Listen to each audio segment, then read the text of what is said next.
Hello everyone. आज का जो मेरा टॉपिक है वो है meaning of real victory and real success. Story है दिसंबर 2012। स्पेन के बुरलाडा में एक क्रॉस कंट्री रनर्स के बीच में एक रेस हो रही थी। केनियन रनर अबेल मुताई इस रेस को फ्रंट से विन कर रहे थे, वो लीड कर रहे थे, सबसे आगे चल रहे थे और he is just about to win this race. वो फ्यू मीटर्स की दूरी पे थे विक्ट्री लाइन से, but due to some sign problem वो रुक गए। उनको ऐसा लगा कि मैं जीत गया हूं अभी, बट एक्चुअल में वो भी विक्ट्री लाइन से थोड़े मीटर की दूरी पे थे। उसके ठीक पीछे स्पेन के रनर इवान फर्नांडीज आ रहे थे जो कि सेकंड नंबर पे थे।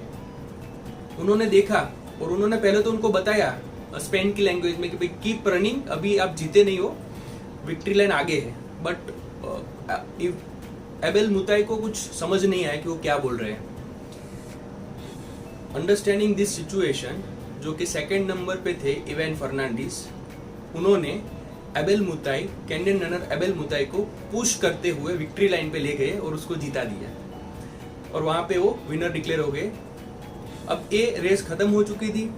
उसके बाद काफी सारे रिपोर्टर्स पहुंच गए इवान फर्नांडीज के पास और इवान फर्नांडीज से क्वेश्चन करने लगे कि आपने ऐसा क्यों किया, आपने केनियन रनर को क्यों जीतने दिया जबकि आप आसानी से जीत सकते थे वहां पे।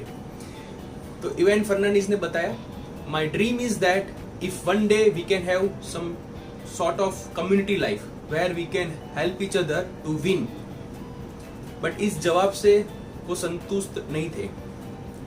उन्होंने फिर से पूछा कि आपने केनियन रनर को क्यों जीतने दिया। तो उन्होंने बताया कि मैंने जीतने नहीं दिया है, वो जीतने ही वाले थे। वो फ्यू मीटर्स की दूरी पे थे, अगर वो वहां पे नहीं रुके होते तो आसानी से वो जीत गए होते और मेरा और उनका फासला अभी इतना था कि मैं उनको बीट नहीं कर पाता, मुझे पता है। बट स्टिल रिपोर्टर को ये आंसर भी पसंद नहीं आया। उन्होंने फिर से पूछा कि आप इजीली जीत सकते थे तो फिर आपने ऐसा क्यों किया। तो अब जो आंसर दिया इवान फर्नांडीज ने वो काफी इंपॉर्टेंट है हमारे सबके लिए समझने के लिए कि रियल विक्ट्री और रियल सक्सेस का मतलब क्या है। इवान फर्नांडीज ने बोला, what would be the meaning of this victory, what would be the honour of this medal, what would my mother think of it. The values are transmitted from one generation to another generation, what would our next generation would learn from it, this incident. उन्होंने बताया कि that's not way I want to win. तो इस story से अगर हम सीखना चाहे तो बहुत कुछ सीख सकते हैं। It is a story, a true story, real life में हुआ है ऐसा फ्रेंड्स। तो most of us take advantage of other people's weakness instead of helping them. तो इस स्टोरी से हम सीखना चाहे तो बहुत कुछ सीख सकते हैं, जैसे कि the true meaning of sportsmanship, true meaning of victory and true meaning of success. After all, winning by wrong ways is equivalent to a big failure, friends. So I hope ये स्टोरी आपको बहुत ही अच्छी लगी होगी। Thank you so much. Wish you all the very best.